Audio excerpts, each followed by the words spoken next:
Damn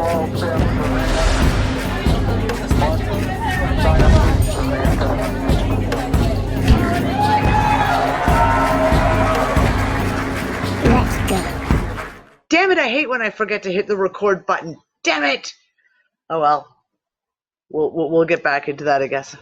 How would AI ever be able to be programmed to use those words?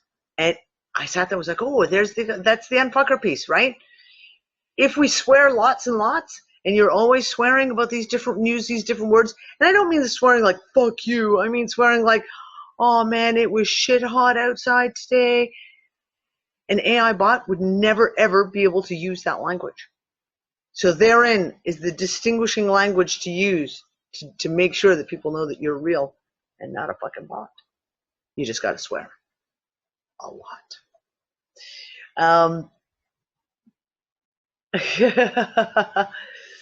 Yeah, there you go, Poopy Fred. I blame you because you didn't tell me before the show to hit the record button. I have a little article I want to show you guys. There was a couple of interesting things in the news in the last, science news type stuff. Because like I say, I keep my finger on that pulse and I try to follow off on some of the stuff. Bear with me. Okay, so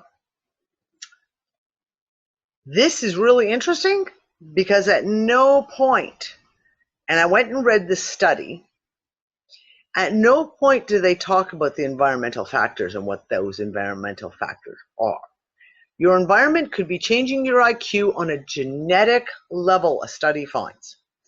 The nature versus nurture argument of intelligence just got a lot more complicated with the discovery that the environment can modify the expression of a key gene in the brain, affecting intelligence far more than we previously thought.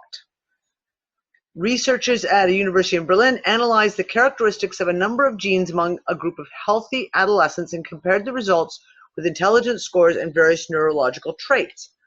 The researchers found a strong relationship between the epigenetic modifications of one particular gene and general IQ, suggesting our experiences not only affect the wiring of our brain, but the very way our genes function at a basic level,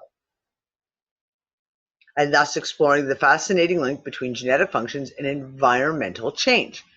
So you go through, and of course this is Science Alert, and they're a fluff website. They tend to put a lot of propaganda, but I like to always follow them just to see what bullshit they're putting out this week. But you go through this article, okay? Unlike other environmental influences, epigenetic changes in the right tissues can hypothetically be passed on to future generations. Duh, that's why they're called epigenetic. Just saying. In this study, we were able to observe how individual differences in IQ test results were linked to both epigenetic changes and differences in brain activity, which are under environmental influences. And not once do they talk about what those environmental influences are. Oh, say like fluoride, chemtrails, vaccines, glyphosate, atrazine, heavy metals in the water and the soil, genetically modified organisms, okay? But they're clearly talking about the fact of they're now looking at the epigenetic and that it could be passed down through the generations through environmental contamination. They don't use the word contamination because they're trying to keep it on the kind of very superficial, but yeah, very interesting that they never even once use any mention of what kind of things can trigger these epigenetic changes. And we know fluoride is one of the big ones. Fluoride. You talk about epigenetic changes right there. We know it reduces IQ. Now, if that is a genetic coding piece that's actually affecting the genes in your brain, that means that you could then be passing that down the line, which is one of the things that we've hypothesized, of course, is the fact of we see a lot of children who are unvaccinated, who've never drank fluoridated water, who have not had those kinds of things, and yet they still come up with cases of autism, learning disabilities, etc., etc. Epigenetic changes, though, if the grandparents were vaccinated and the parents were vaccinated, that damage to the gene structure is being passed down. So that you don't have to necessarily have a child who's been vaccinated to show the epigenetic damage of vaccines. So yeah, I thought that was pretty fucking interesting. Another interesting study, and I posted it in the UnFuckers group. It's actually a brilliant interview, discussion with, oh God, Ben, help me. His name is just gone right out of my head. The guy who talked about the double slit experiment that I posted about the C60. Anthony Peake. Anthony Peake. Thank you. Thank you. Yeah. So it's the whole video is well worth watching, but the section I had directed everyone to was about 7 to 10 minutes into the video. And part two, apparently, I haven't watched part two yet, Linda. It's lined up for me to watch. And he's talking about quantum physics. He's talking about experiments, the famous double slit experiment. Is it a particle? Is it a wave? In the observer. And one of the things he brings up is that there's studies going on, and I believe it was in Paris, France, where they're not only doing this test with photons, they're doing it with electrons, and they're doing it with molecules. And the molecule they just tested it with is the C60 fullerene. And C60 fullerenes act exactly like a photon. The observer totally changes the outcome. It can be a particle, a wave, how it reacts. This was like, holy shit. Okay, Ben, Just quickly, yeah. just quickly, I'd be very, and not that I am ever because consciousness is always in everything, right? Exactly. So I with that whole slit with the particle or wave, I'm still in the mind that it has and is both. Yes, like a absolutely. jet, like a jet boat going through has a wake. Yep. Yeah? Yep, absolutely. No, absolutely, Ben, and I agree with you 100%.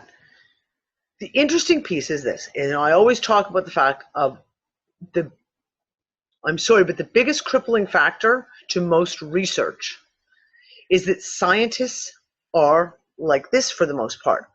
And they're very much with the blinkers on, and they've got their little piece that they're looking at. So in this experiment, they looked at two processes. It's on or it's off. It's a particle, it's a wave. It's, the double slit experiment. They don't even remotely look beyond those two choices. It's very binary, those two very binary choices.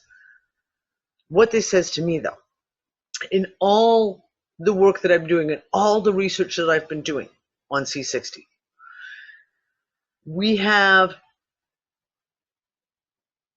things that happen. People experience things that are quite literally unexplainable. That science can't tell us why it did this. They can say, we did the study, we studied the C60, we did this when we fed it to the rats, we did all these things. This is the outcome. And they'll put together hypotheses about what happened and why they got the outcome they did. It cured this, it redid this, but they don't comprehend the how. So for example, I was actually talking to a chemistry professor 4 days ago in the chat group. And she was very much like this. She was totally on board for C60 and using it as a product. But she had this thing of like, C60 is this. It is a molecule and it works this way, and that's how it works, and that's what it is. And to look at it in any other way doesn't make any sense, because this is what it is. Because it had been defined in some way that way. But we are seeing things happen that there's no explanation for. We're seeing things where people use C60 and have responses that are so fucking fast that you sit there and you go, it shouldn't work that fast. Like, how can we physiologically explain the mechanism that causes it to work that fast on getting rid of a joint pain, and all of a sudden it's just fucking gone, or infections or things like that, and you just then go, but when you look at evidence like this now, scientific evidence proving that the C60 molecule moves, works exactly like those photons, and that the observer, the most important point of it is that the observer directly affects the outcome. Now, the one comment I made was you have the placebo effect. The science always uses the placebo when they're doing double-blind studies, and they use a placebo. But the placebo works on a lot of people, right? And they always toss it off as like, oh, well, it's just kind of some flaky thing, like, because you believed it would happen, it just kind of happened, and therefore it didn't matter if you took the placebo, you still had a positive effect.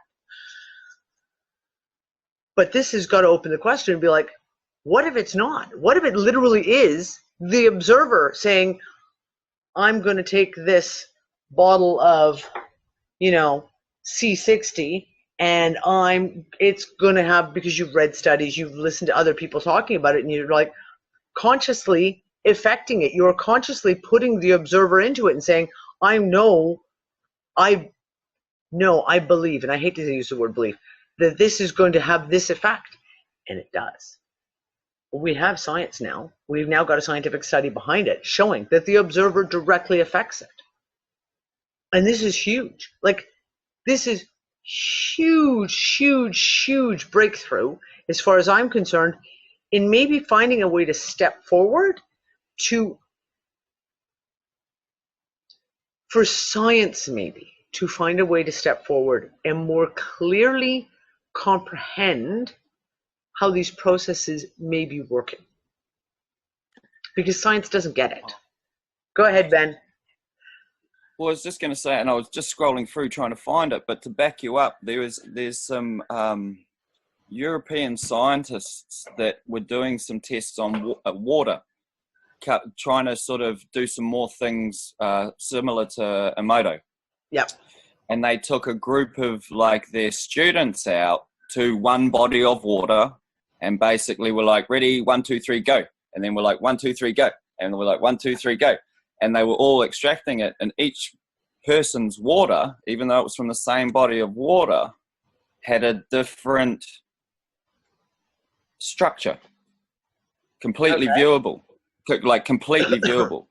So then they started doing different tests with like flowers and putting just petals in and all this, and it was coming up with absolute distinct signatures through the water. So they started going, and what this scientist said is, I think they may have even been Russian, but they were talking about like, water flowing down a river. By the time the people at the mouth of the river, the water that they're drinking has all this, like they literally were like, has all this extra information stored in it. So, yeah. There's been some interesting shit lately. And in these kind of areas, and the question I just keep coming back to is, can we get enough scientists? Like, I've got Ben and I's buddy, who's always out there looking and thinking about stuff, but can we get enough scientists out there to actually take off the blinders and start looking at the more broad spectrum and stop trying to look at things from a very binary place? Maybe we're getting to a place where we can get enough people to start really looking at the information and researching. Helena, you're muted, darling. They're not supposed to connect the dots. It's not profitable for them to be looking outside their blinkers. Independent scientists. So this is like where are they going to get the money? That's For the the whole thing, research. right? And that's exactly it. These guys, they do independent research and they don't have the funding and they don't have a big corporation looming behind them telling them what findings they want to find. Science is bought and paid for. Yeah, it is. That's the unfortunate part of it. And even when it's not, it is. Because the universities are bought and paid for. So you have guys, someone Totally. writing a thesis paper, but he's writing a thesis paper based on what his professors are telling him, and they're all being paid by, you know, big pharma, et cetera, et cetera, et cetera. That's why I keep saying we need to make our own community researchers. We need to become our own researchers. We need to be the people who bring back the science of observation. And I keep saying this, like when it comes to the C60, do we need to know how it does something? Do we need to know how? What the mechanism? Do we need to know why it is that C60 grows fucking hair back? Do we need to know the mechanism? Or do we just need to go, okay, 100% of people who fucking taken this shit, their hair is growing like ridiculously fast. Their nails are growing really, really fast and strong.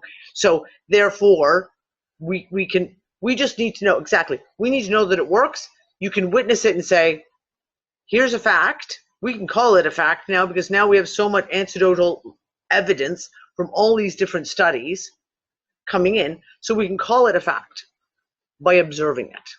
So, you know, like when the lab rats lived to be like 7, 8, and 9 years old, yeah, they did an autopsy and cut them open and looked at their organs, et cetera, et cetera.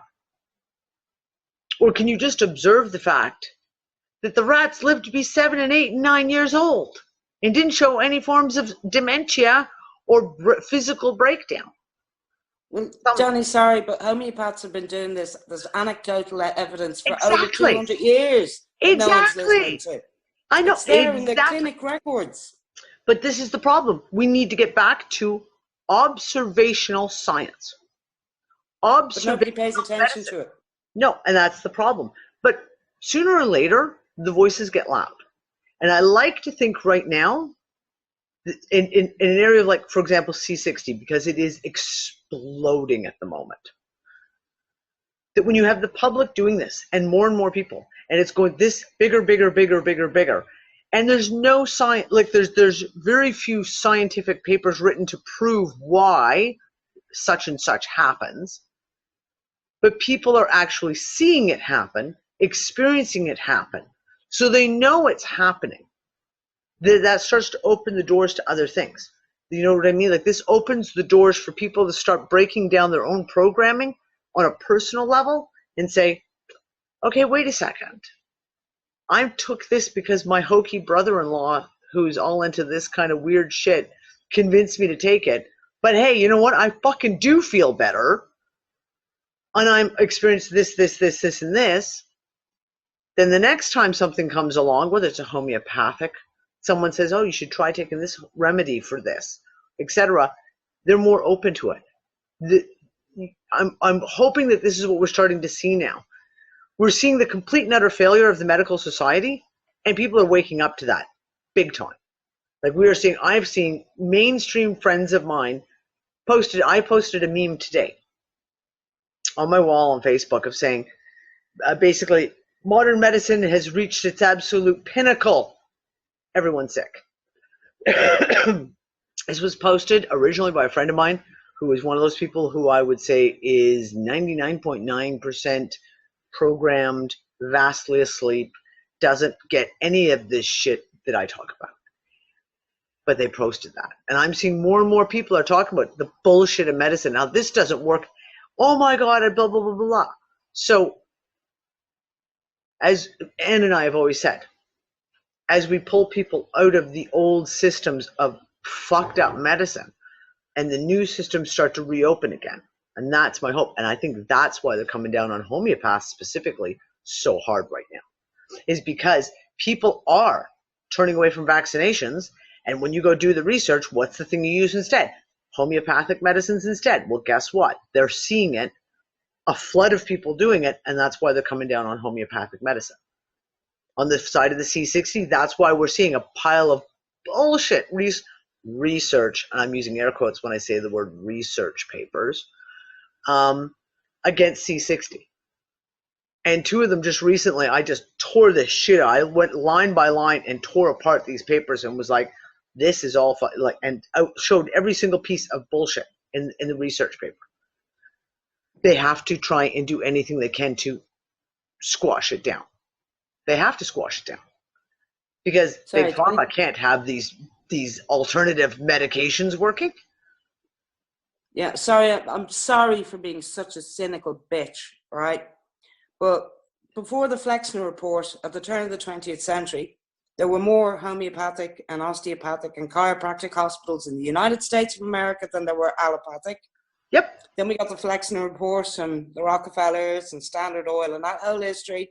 Yep. And they buried homeopathy. Yes, they did. And they buried osteopathy. And I'm just so cynical. That's what's going to happen again. But you know what? They can't. They can't this time because you know what? People are literally waking up in droves to the fuck in massive medicine. And I said it to Anne a few weeks ago. I said, this whole thing of what they're doing against, for example, homeopathics right now, where they're like just trying to crush it down, they needed to have started that 10 years ago. Because the problem is, I know so many people who are completely mainstream who swear by arnica. I mean, swear by arnica. Because let's face it, if you're going to talk about the one homeopathic that is like everyone has amazing experiences.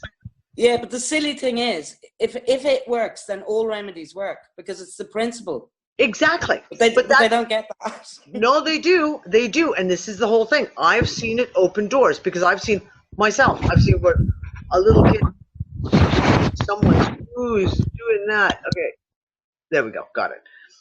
I've seen people who, like, their little one falls down and bumps their head and ends up with a big bruise. And I'll immediately run out with an arnica globule and the Traumeel and put it on.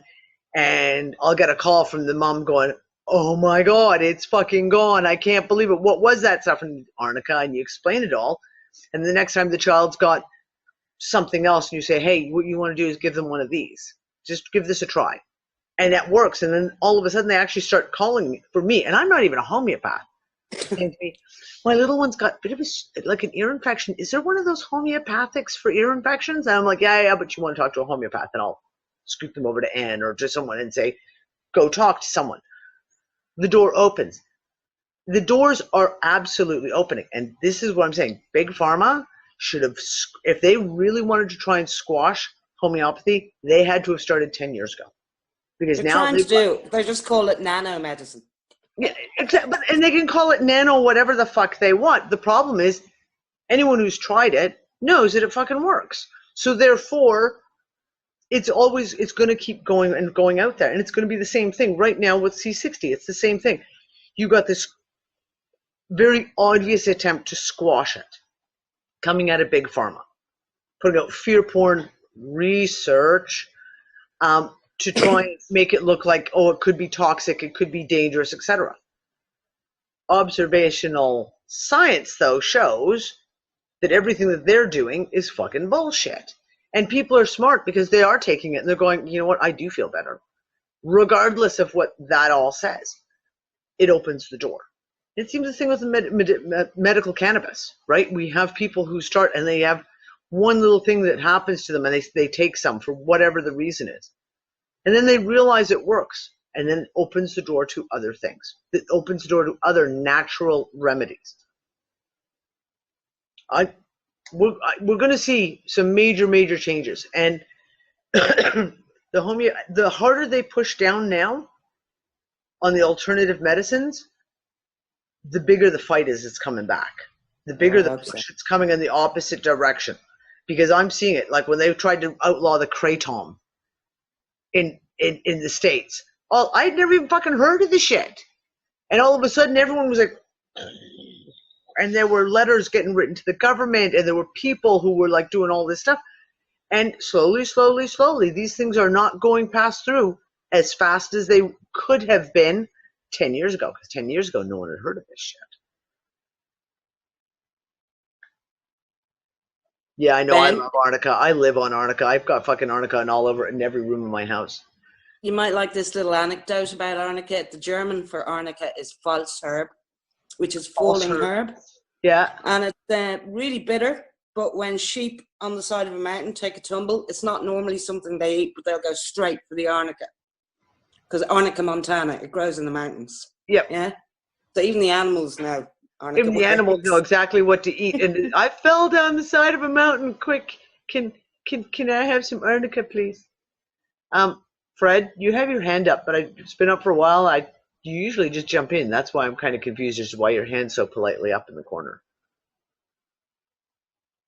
Yeah, because I wanted you to finish your line of thought, and Ben also, because you don't jump. If you jump in, it's gonna mangle. Oh, never mind. Go for it. I don't know. I'm not sure I remember what the fuck I wanted to say. Of course. That's why you had to jump in when you should have. See, there you go. And I got lost in poop. You got lost. No, we're not going there again. Seriously, we had our poop. We had our poop moment. We're not going back to the poop again. Yeah, but we weren't recording really anyway. Yeah, I know. Yeah, the double slit. The double slit experiment is about observing. It's there, we see it because we're observing it. But these idiots, who are completely mainstream, never would think of taking it one step further. We're observing it, and now we're going to charge it with intent. Exactly. It does something when we intend it to. Yep. Well, take that a Go step ahead, Ben. further. Take it a step further, Fred. They programmed the entire field to do it. Again. They wouldn't have seen it if they hadn't programmed the entire thing. Yep. Right. It's not just showing that the observer, fuck it, like seriously, think about it. Showing that the observer has sway over it at all. The observer created it. The whole thing. The machine, the measuring devices. And that's been my argument about the whole thing from the get-go. The time is irrelevant, and they try to call observer, except the observer is only that person. But what if the observer was the one who's setting up the experiment 20 years before, or is going to look at those results 20 years later? It's still an observer because time is fucking irrelevant. It's that Schrodinger thing. Which I know. But what I'm getting at is they did, like, see, this is that whole thing, right? Like last week you were talking, it's like that there's this draw to step out of the mechanistic fucking computer realm and start applying. Someone applied some shit that they thought about and look what they saw. Yep. So then for me, in my world, this is what I do, is like I read some shit, I electrocute some shit, I sniff a barrel, I do some poop, da-da-da-da-da-da-da. I then have a factual base for me. I can't say it'd be the same, but I'll explain what I've been through to you. No, and then please don't explain it again. No, but you know what, I won't do it again. Not while you're recording, I said that. But then it's like if it's something that it triggers and you go, oh, that's interesting. I'll go try that. And then it works. It's like, hey, you have a fact. Yep. So this is what life is. So you learn some tools and then you try and use your tools, you know, and you might use that screwdriver as a hammer for a little while and then you'll see something and go, oh. And that's what's happened. Like, this is what I love about it. It depends on, you look at it from that scientific thing and you go, oh, some scientists, they did this thing and, oh, look what, it's like, no, like they wouldn't have seen it if they hadn't have programmed those things and tuned that field for it. That's the whole thing. Yep. You know, the observer creates it. So regardless of whether it's a slaughter and a da-da-da, because they're now getting to that point where they're like, oh, when things are in motion, they're not the same as what we're looking at when we look at them. So it's, you know, depending on which realm you're looking at it from, all that they're really doing is proving that we're creators. It's just whether I guess like in that Casey and theosophical sort of side of things, it's whether it's for the greater good or not. And that's kind of the balance. Yeah. It's pretty fucking cool when you like, you know, like all they're doing is showing how amazing we actually are when application is applied. Well, and the realm that we exist in. And because that's the hyper question we have continuously all the time, is the realm that we exist in. And our ability to affect and affect the realm. Well, remember in that Anthony Peake thing, what he said was, he goes, on that whole slit experiment carbon, he goes, so they thought it only happened at that level. And then they started testing at this level. Yeah. So if they're witnessing it at that level, what level does it stop at? Eggs.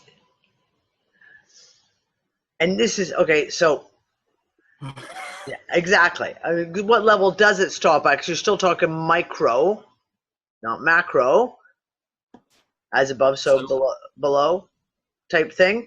But, so this is the thing. So, for example, going back to the C60. For me, after I saw that video, I literally began from that moment, like consciously, not just unconsciously, but consciously setting my intent every time I take a dose, every time I'm applying it to my shoulder, whatever it is I'm doing, I'm consciously setting that intent of like, I am observing, and I am observing that I am getting better and that I am healing myself and that this is happening, and setting that intent. And I think that's going to be an important thing. And Chase, you're right.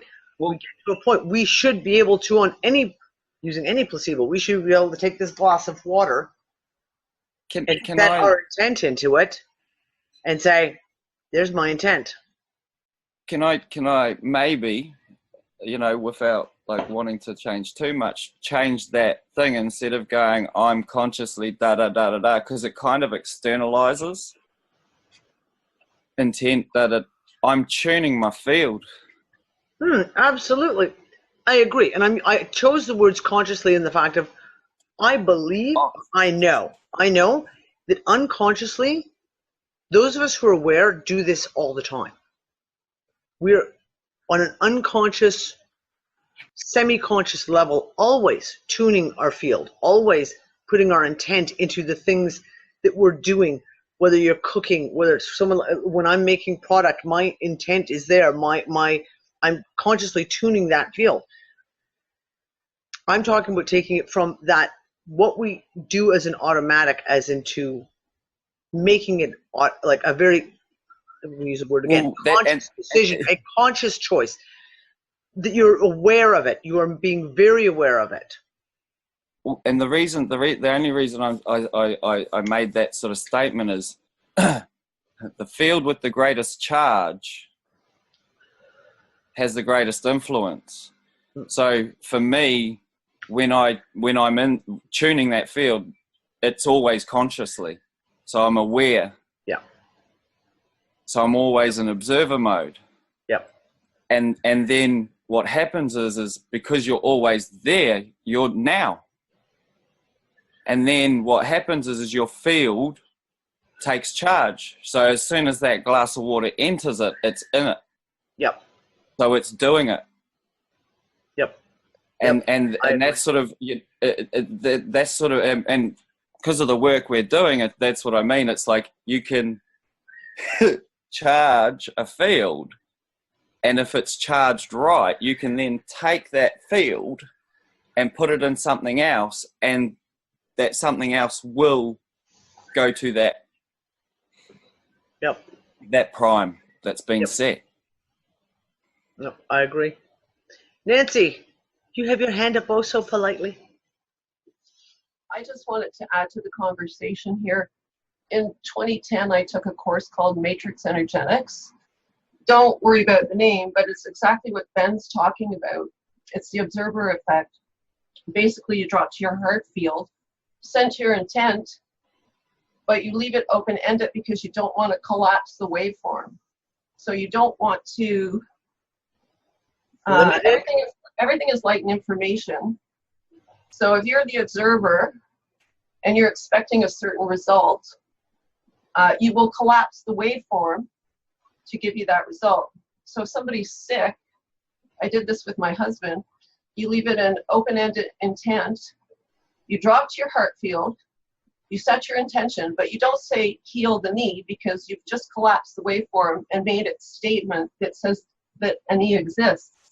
You don't want to heal the knee. You want to bring in from the field whatever the person needs. And so it might not be a knee injury. It might be something related to synapses in the brain, or we don't know because we're not the experts. So we have to leave the intent open. And so we don't want to collapse the waveform. It's a very simple 3-step process. You drop to the heart, and if you don't know how to drop to the heart, you think of something that you love dearly. Like I was practicing thinking about how much I love my son. So I drop to the heart field, I set my intent, but you don't badger, you just don't keep doing it. Once you set the intent from the heart field, it puts it out to the universe. My husband, when I did it the first time, he was standing against the wall and he had a knee injury, and he's so skeptical, right? He's like, okay, let's see what you did with this course you took in Boston. I want to see. So I said, okay, stand against the wall, because I knew he was going to collapse, like fall on the floor, but he didn't know that. So I put my hand on his shoulder, dropped to the heart. I asked the universe what my husband needed. That's all. I didn't say for wellness, for health, because again, that collapses the waveform. As soon as I said that, he fell on the floor and he says, oh my God, don't touch me again. My spine just turned into gel, and he fell on the floor. And after that, he won't let me touch him. So I went to work all excited because I had this new skill. Nobody would let me touch them. And that was in 2010, and I've never practiced, so I can't do it with any consistency. Number one, Nancy, the fact that no one would let you do it tells you something huge, and that's the fact that people hold on to some people, they're not willing to let go of the problem or whatever the issue is, especially if it's emotional. Absolutely. And they intrinsically know, and it's like, don't touch me. And it's like a defense mechanism. Like, I don't want to be healed. I'm holding on to this. I've got this little piece here, and it's mine, and you can't take it away from me. Yeah, very, very big. Have you tried doing you? Yes, actually I have. And you use a standby, like a teddy bear, so you don't actually focus on yourself. You take an object, a pillow, a teddy bear, like voodoo, I guess, and pretend that that's you, and then you drop to the heart field. But if we talk about Rupert Sheldrake's morphogenic fields, sometimes you have too much vested in yourself, and you've already got preconceived notions, so it's very hard to do a healing on yourself. When I was there, check this out. So before I went, I had an aneurysm, okay, and I was scheduled to see a brain doctor in October. They diagnosed the aneurysm in June. So I went to the course, and we practiced on each other. One of the students said, okay, what do you want me to work on today? And I said, well, I have an aneurysm. She says, okay. She did her thing. Like I said, simple 3-step process. What does Nancy need? I go to the brain doctor in October, and he's looking at the x-ray, and he says, it's gone. And I said, yeah, I know. And I told him about the course. And he was like shaking his head. He says, unbelievable. And he wanted all the information, He was such a cool doctor that he accepted my explanation when I gave it to him. Nice. So my aneurysm disappeared. So I was so, more than that. But the only thing is that when I went, I got vertigo. And I had vertigo for 2.5 years. I went in August 2010. And I got vertigo, and I had it until June 2012, and it never went away. And I don't know if that had anything to do with the course. I took another course called the Reconnection, with Dr. Eric Pearl, same principles. He taught the whole course, and at the end of the course he says, okay, now forget everything I told you. He says you don't have to do all these fancy things with your hands. Like if you ever watch a video with Eric Pearl, he's always doing these things with his hands. But as people, when you're doing the healing, it distracts the part of your brain, your left part of your brain, so the information can come in the parallel right side of your brain, because our left side of the brain is linear, but we get more bits, more information from the field when we use the right side of our brain. He was talking about a case he had, and it was a group of people, and he couldn't, they wouldn't receive a healing, and it was a whole group of people, and he was baffled because he always gets good results. He found out later from one of the person in the group that they had a class action lawsuit against somebody for their illness. So they had a vested interest in keeping the illness, and that's why they wouldn't heal. So that goes back to the people at work who wouldn't let me touch them. They wanted to keep their illness. They identified with their migraine. They identified with it, exactly. And this comes into that stuff like HK that, you know, Jeff, holographic kinetics, that sort of mode of practice is that thought form can become an attachment, which can then become an entity in and of itself. What I quickly want to say is when you were talking, Nancy, about getting into your heart space and you thinking about your son, like, I just want to say to everyone, this is like how you master in setting it. So it's like we've talked about things like ayahuasca and like the CBDs and the THCs. These are all things that are activating our chemical responses to train us what we're able to do. Yep. So, and the reason also I said, Nancy, have you tried practicing on yourself? I do this thing where I've become very observant of what my actions, what I do, and things like that. And I've become quite entrained with different responses that my body has from the abuse of many substances, and then the research and what that shit does. And now I sort of do this thing where I can literally go through and trigger different organs, different things, and it's from all sorts of different practices, but like from all my research. So when you look at Wim Hof and what he talks about and being able to activate and deactivate your adrenal system through breathing, which is essentially pranic breathing, which is essentially something like spirituality, if spirituality is the art of breathing by literal definition. So what we're all actually talking about is we've stumbled into a deep immersion on tool creation, and then how to master the tool creation so your body instantly does it, which is what my comprehension of what meditation literally is, which is going to that place so that you can activate that space for that moment so that it can, and then when you get right and tuned, the minute that you feel the trigger, it does it. Yep. And that's what I was saying about the tuning of the field. It's like as soon as these things, so like for me, the thing that I have to master personally is my reactions. Right? My reactions can be quite strong and overbearing on people, and I'm still unsure where it comes from. For me, it feels like the circuit thing, right? So I'm trying to work out now this thing.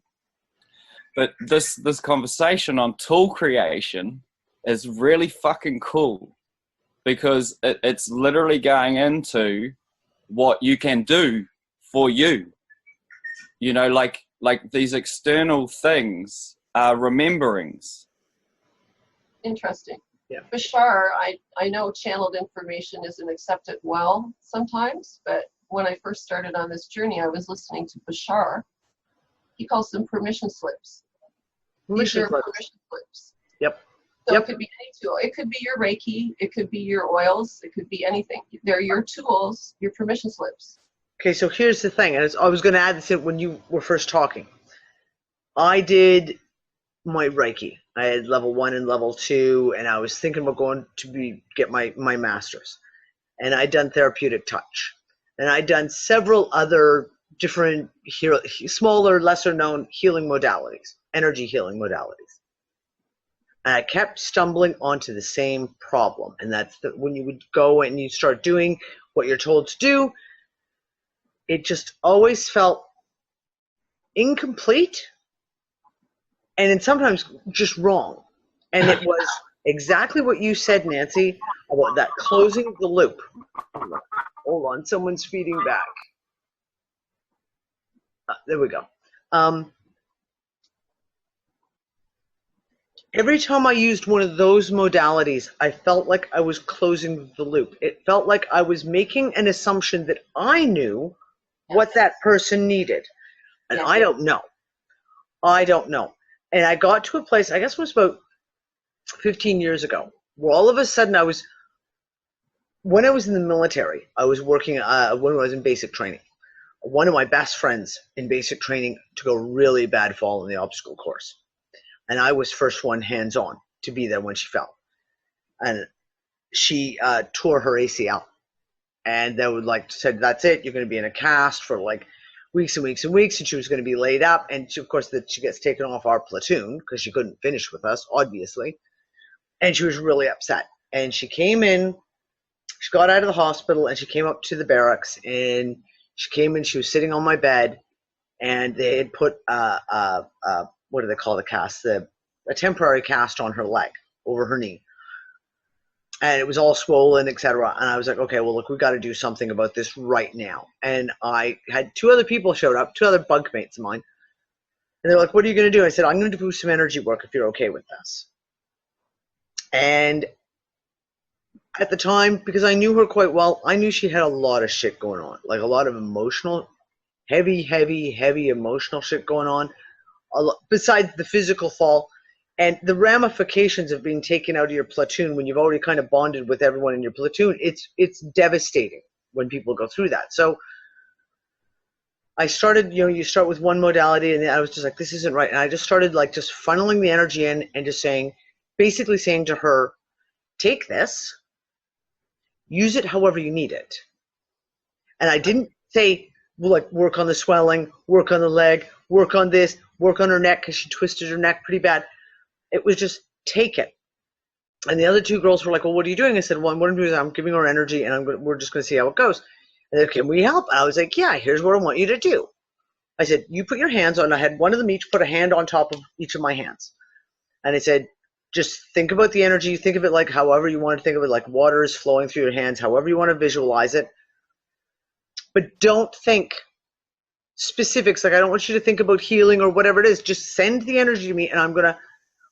And it was the first time I'd ever done it, where I was just like, her own body knows what it needs, so I don't need to tell it what to do. And for me to tell it what to do is stupid. And the energy fucking rushed out. And I could feel all sorts of shit. And she was just on the bed going, what the fuck? Because she could feel things. And she literally felt the ACL tendon, which had dislocated, flip back around. And I felt it. And I wasn't even touching her. I was touching her cast, right? I felt the tendon actually go and flip itself around. And then all of a sudden, with about 15 minutes later, she went, and she sat up like this. And she was like, and you heard her neck crack. Her neck cracked. And she was just like, holy shit, I can turn my head again. And she went into the MIR the next day. So the medical building, the hospital, the base hospital. She had to walk carrying her cast, holding her cast up. Because the swelling was 100% gone and her cast was falling off. So she was in this walking cast, holding it up like a garter belt, literally hauling it up to get in. And the doctors were just like, what the fuck? This can't, what did you do? What did you, and they were really angry. Okay, did she take some kind of medication? She was like, no, my friend just put her hands on it. The whole thing just went away. And she was out of the cast, and they never put her in another cast. Because they were like, it's fine. They'd wrap, they put a tensor bandage, support bandage around the knee while it was going through the healing process. And that was this moment where all of a sudden I realized, how arrogant is it of me to think that I can tell someone what their problem is? They know. And that's when I stopped everything. I was took all the Reiki shit, everything else, and I threw it all away. And it was and now to this day, when I do energy work, all I do is put the hands on, send the energy, and just basically tell the person,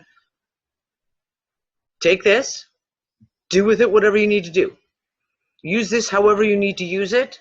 You know what to do. You don't need me to tell you what to do. So just heal yourself. Deal with what you need to do here. And it's that open-ended. It's open-ended. Yes. This is like what radionics is, D. Yeah. Is all, but see, you have a device in between you, and we're learning to not need the device. I need the device.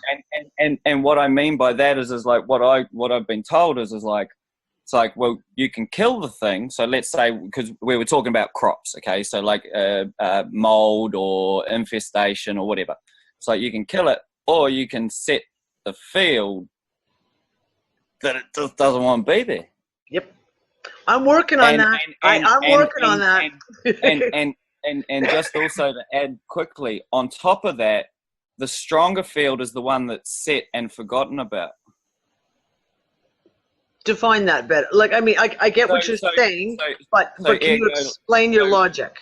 So, well, with the device, for instance, so we use our interface. So the device has dials on it that you utilize to tune in the field via sort of muscle contact.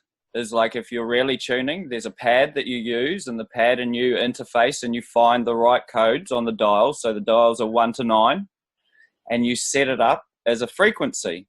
Once you've set it up to do what it does, yeah. And of course, with radionics, so if we were treating a paddock, we'd have a photo of the paddock.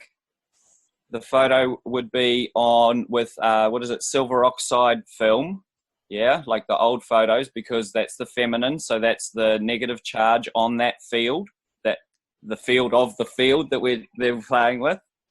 And then we'd set the tune, so like we had corn, it had corn bug, we wanted to get rid of the corn bug, so we set the field, and we walk away and we trust that we've set the field. We don't think about it and put intention into it and try and make it stronger, because then you're a part of it. You've set Good point. Good point, Ben. It's kind of, it comes back That's to the really trust. a good point. Yeah, and Helena, I agree. There's no room for ego. That's to take yourself out of it, and that was a for me personally, it was a massive aha moment when you come to that, all of a sudden that conclusion of like, how fucking arrogant to think that I know what this person needs. I don't know what this person needs. They know what they need, and they know what they'll accept. Sorry, that's what I love working. That's why I love working with my Syra. My ex once said to me, "You've got to start taking more, accept how good you are." And I'm like, "No, I'm the middle woman. I'm just connecting energy to energy." So I'm asking a patient to hold on to electrodes, and it's measuring their capacitance, their electrical capacitance of organs to see what's going on. I'm sending electromagnetic signatures to them. I'm not, the machine is. And they're deciding what they need, and they're ignoring what they don't need. Exactly. And we're building a remedy for them, and it's specific to them. Nobody gets the same remedy, you know? So I'm just allowing the energy to connect to energy. That's all. And, you know, so for example, if I find a hormone out of balance, where a doctor would give a synthetic hormone, and, you know, we might know that this hormone does X, Y, Z, but we don't know what the fuck else it's doing. And you go fucking around with synthetic hormones. Now, all I don't need to know the exact range of the hormone. I just need to know imbalanced hormone, balance it. That's all we need. You know, so I'm just allowing the body and not the body, the essence, this person, their whole vital force to determine what they need. And just so, you know, it's not Helena the Great Healer. No, you're the facilitator. You're the facilitator. Perfect word. Facilitator. Yep. Nice. That's why I love it. Hey, so Danny, much. this is Teresa. Hi, Teresa. I think we lost Teresa. Oh, I didn't mean to interrupt anybody, but I got to express this. Hi, love to all. Listen, it's so funny. I just got a moment. I'm driving to pop in here because something just occurred to me about what you guys were just speaking about. You know, it's almost like the total energy right now is all about support. and the ego don't come in when it comes to support. You know, I mean, if we could just really get to the point, even like in the healing things you guys are talking about, all of it's that little missing subtlety about the giving of support without you know, without that energetic pull back or whatever. It just seems like it's the spirit of the moment, if that makes any sense, in so many things, so many ways. I was just trying to listen to y'all's last show because I've been so darn busy. And, you know, I'm thinking, I just wanted to say I'm so happy at the way the energy is moving with what you're doing, Danny, because even like you're talking about all this stuff everyone's been talking about and this and that, if we just allow ourselves to disconnect from that, you know, well, like call it ego, I don't know. I know how that word can be funny, but it's about supporting one another. Just truly being in the energy of love and support without agenda. And that's all I want to say. And just love to all. I just wanted to say that with what y'all were talking about. Now put your attention back on the road if you're driving.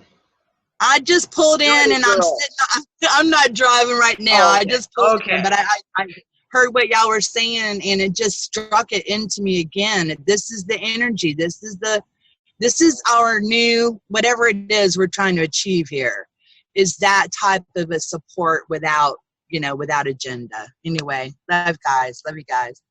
Without agenda, without strings attached, without judgment, without, it's about all of it, right? It's allowing. And it's really interesting. That's my favorite word. Allowing. And it's interesting that we've kind of brought up those subjects of the fact of there's sometimes you just can't heal someone. And they will not allow it. Regardless if it's like sometimes, I mean, I've done it where I had a good friend of mine about a year and a half ago. And they had twisted a knee and they were kind of a mess. And I was like, well, if you want, I can see what I can do, see if I can help make it feel a little better. And literally they were like, oh, yeah, that would be awesome. That would, because she's very much into this kind of thing. As soon as I put my hands out, you could feel like it was blocked. Not only did she not take in any energy, I could not send her any energy. Like it could not flow. It did not flow. And I could feel it was like a barrier. It was like I'm running into a solid brick wall. And then it came up many weeks later in a conversation how because of the knee injury, she had to give up living on her own and she had to move back in with her daughter, et cetera, et cetera. And there was a whole, and I watched it play out and I'm like, that knee injury was something that she, not on purpose necessarily, but she created the situation to help her create the situation that she wanted, i.e. she wanted to live with her daughter. She wanted to be living with her daughter and feel that love and connection back with her family again. And she created, and it was like there was no healing was going to be allowed because that was, and it's like the whole thing with the healing of the group, and they've got a class action lawsuit for their injuries. And you go, yeah, they didn't want any healing because they were in the middle of a lawsuit, right? So, yeah, it's really, really, and Ben's got to go to work. Okay, bye, Ben. He's already gone, but bye, Ben. The flow of energy. And that's kind of my whole thing in the end of it. The energy flows or the energy doesn't. And for me, when the energy doesn't flow, there's a reason the energy is not flowing. And I take a moment and look at for myself, like, am I the reason the energy is not flowing? Or is there something that I'm battling with myself? Or is it the other person? And I've done even with my kids, or occasionally I'll go and like one of them, my Logan, and he'll have his moments. And he said to me tonight he had a headache, and I worked on his head like for him, and it was all fine. It was fine. 3 or 4 days ago, he was having a really bad day, and he was very much really, really out there. And I went to work on a headache and it wouldn't flow. And I could feel it. He was just blocking it. It was like, no, because he was hanging on to it. And I was like, that headache was whatever that headache was something that he was dealing with. And I tried to talk to him and then say to him, okay, buddy, but can we talk about why you've got this headache or what? And he was very, very angry. He was really, really angry. And that headache was a representation of being angry. And he wanted to keep it because that was his anger right there. So the flow is everything. The flow is really, really everything. Pardon me.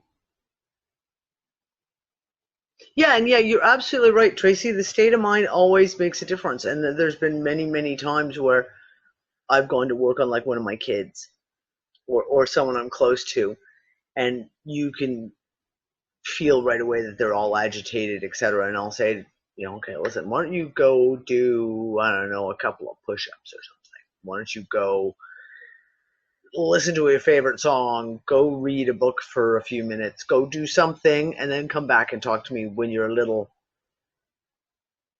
more settled. Yep, absolutely. Grandma, how many of these brownies did you have? That was Dawn, someone's talking about brownies in the background. You're going to make me hungry. That's just not fair. Nancy, did you want to say something again, hon? I don't know if your hand's up again or... Yes, sorry, I did. I just wanted to add a little bit more about the healing, and then you can change the topic. Yeah. My son, so this gentleman we took the course from, Richard Bartlett, he came to Toronto, and my husband, the skeptic, every Friday night before the course, they do a demo course, so you can bring anyone you want. You don't have to pay. So I said, well, just come with me and watch.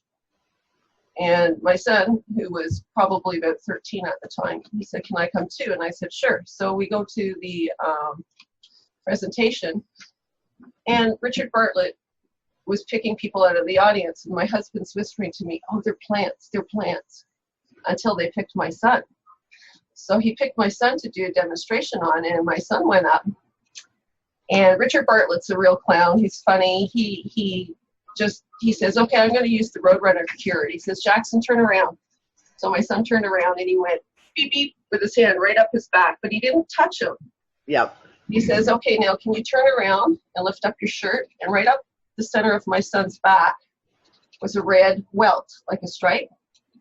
My son had scoliosis, and he cured it instantly right there on the spot. Plus, he towed in, he towed out. So he took care of his back, his asthma, his scoliosis. But the thing that you were talking about, your friends identifying, we're talking about people identifying with their illnesses, didn't touch the glasses. My son's got really poor eyesight. And when I asked my son later, I said, what's the thing with the glasses? He says, I don't want to get rid of my glasses, Mom. So he identifies with his glasses. So for some reason, that block had to do with his glasses. And we don't know. If you listen to Dolores Cannon, and when she goes back and does her healings, she takes you to a past life where it's relevant to whatever your problem has been brought through to today. So maybe it's something that has to work. I don't like using the phrase past life because they're all concurrent, but perhaps this is something that's an issue that has to be worked out still, and he's attached to it.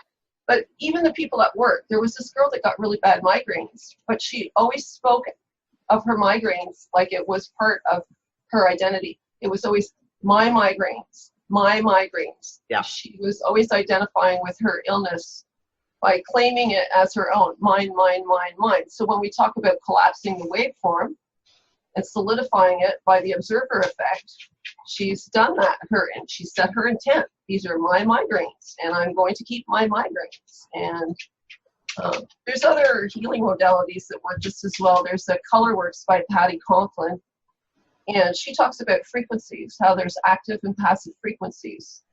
And the only active frequencies, she claims, are sound, and we know about sound healing, and colors. Light is all the colors of the spectrum. Yep. So she has this little tool that you use. It's called Color Works. Yeah, and all you do is you ask your body, because like you said, your body knows what it needs. you ask your body, you run a white light because it contains all the colors, or any light you want. Actually, it could be gold. And then for 10 minutes, you just keep asking your body, what color do I need to get rid of the inflammation in my jaw? And whatever comes up, all you do is flow it through your body from feet to head and out, feet to head and out. And you keep cycling it. And as the colors change, it could be white polka dots, it could be black. Black means there's a lot of work. Red, some of the heavier colors, denser colors means, but just by imagining the colors, the active frequencies going through your body, and I've used that to mitigate hot flashes from menopause, different little things, headaches sometimes. I usually do it before I go to bed, but it works really well. It's a handy little tool, and she does have a little like, when I bought it, it was $25, and she can step you through it. And she wrote about it in her book, When God Stopped the Train, or The Day God's Train Stopped, because she has these healing abilities. And all these people that I've taken all these courses from claim that we can all do it, and we can, because I thought, oh, how can I do this, right? And it was evident when I came home and did this with my husband, when he fell on the floor and his spine turned to jelly, and he's yelling at me, don't touch me, because he didn't know what it was. So we can all do it. It's all really simple. Like, again, it goes back to permission slips and tools. Yep. But I found Patty Conklin's, it's really easy for anybody to use if they're into it. Really easy tool to use. You just run the colors. Because sometimes it's not necessarily even the inflammation in your jaw being the problem. It's because if you go along the Dolores Cannon lines, and Julia Cannon has a book called Soul Speaks, our bodies are very literal. So if I have a problem with my jaw, it means I'm not maybe wanting to speak out, or I'm afraid to speak out. So when you ask your body to run the colors, you may want to phrase your question, body, what colors do I need to have more of a voice? And that will get rid of the inflammation. So the real key to that healing modality is formulating the right question. She does sound as well, right? She says you can pick any piece of music and play it, preferably not death metal. And you can play it. Doesn't have to be the 432. It can be anything. And you can sit there, put the headphones on, because it works in the binaural manner. And you can listen to the music. And you can do the same thing. Body, what tones do I need to heal the inflammation? I'll just keep using the inflammation in the jaw as an example. Yeah. And so you run these colors. And then when you're done, you just say, what do I need to balance? And you do a white light. And it's actually very successful. Again, another tool, very easy for anybody to use. You don't have to go take a course that costs $1,000 to do this. We can all do this. Yep. The idea is to get in your heart space. That's it. And like I said, some people don't know what that means by getting in your heart space. And I don't mean our physical heart. I mean our auric field, our field in our heart, the heart field. The Institute of Heart Map will quite often talk about how to get into that state. Brain-heart coherence. That's what you're doing, brain-heart coherence. And that's why you become the facilitator for the energies, because you've learned to focus it and pass it on to the next person. And you don't need to ask permission. Everybody talks about asking permission to heal. You don't necessarily have to ask permission, because you've already talked about this on another level. You've already, there's no chance meetings. You're meeting with, like, say, I was talking to you, Danny, and you wanted some healing done. You don't have to ask permission. Your higher selves have already discussed at some point in time. I don't know if that's true. Everything's speculation, because I can't see the higher self. So one of the things I always think was this is your energy field, for lack of a better term, fully comprehends the difference between good energy coming in and negative energy coming in. And if all of a sudden, saying if you talk about like not having permission or something, their energy field is going to accept it or not accept it. And I mean, I've done it with friends. When I've got friends, and when I know they're not doing well, etc., I will send them energy. And I know that if they're not in a place to accept it, even if they're physically in front of me and we're having the conversation, or they're 1,000 miles away and they don't know, If they're not willing to accept it, they're not willing to accept it, and that's absolutely fine. You can't force it on anyone. Do you know what I'm saying? But it's interesting because we talk about all these healing modalities, alternative healing modalities, real healing modalities. Let's not call them alternative. They're real healing modalities, i.e. not pharmaceuticals. Why is it that one thing works for one person and it doesn't work for someone else? Now, and Anne's not here, but Helena, you're a homeopath too. So Anne's gone through, we've had hours and hours and hours and hours of conversation about the fact of like constitutionals, etc., and figuring out the background as to why it's not just about, I have a sore throat. There's not just a one stop fits everything for a sore throat. You have to find out what is the reason behind the sore throat. And it can be something simple as bacterial, viral, or it could be emotional, past traumas, etc., etc. Why does somebody, for example, medicinal cannabis, cure someone's cancer? It doesn't cure someone else's cancer. And that's that whole thing about whether they're holding on to it. I have a friend here right now whose husband has got cancer. And That's a hard one. I love their family hugely. And I've sent tons of information over, and I've offered all kinds of things like, what can I do? What can I help with? You know, and he doesn't want to know about it. And she sent me a message, I guess it was about 2 months ago. And I contacted a friend of mine in another place, and I said, okay, look, I need some information about this type of cancer. And can you give me some stuff that we can talk about? We're talking about nebulizing stuff, basically, because the cancer's in his sinus, and it's all in his sinus and his throat. And I was saying to her, nebulizing baking soda. I was like, I'll lend you my nebulizer. I'll bring it over tomorrow. Go get the baking soda. We'll do it. And the one thing this friend of mine said was, okay, well, we've got this, try this. And I sent her over massive amounts of all the information he typed out. And then he was like, but we have found that most people who have this type of cancer are dealing with serious trauma issues from their childhood. And if he's not willing to deal with that issue, this is not going to work. And he said specifically this cancer is one, he says, over and over, he says, we see it all the time. And the people who get cured like this are the ones who will face it, will go through it, and will work through it, the emotional trauma, and all of a sudden those alternative therapies go poof, and within 3 months they're cured. And the ones who don't deal with it, they don't get better. And this is one of those pieces people hold on to, some of these illnesses, and they hold on to them. And they've got to come to a place where they can figure out for themselves, why am I holding on to this? And Nancy, like you said, I don't necessarily believe the mainstream rhetoric, if you will, about reincarnation and past lives, etc. I think there's been a lot of shit that's been pushed out in this that's, let's say, foggy. It's very foggy, to say the least. And I'm more along the lines personally that it's all concurrent as well, right? Regardless, we know that there's other aspects to ourselves. There are other fractals, if you will. There are other timelines, whatever it is.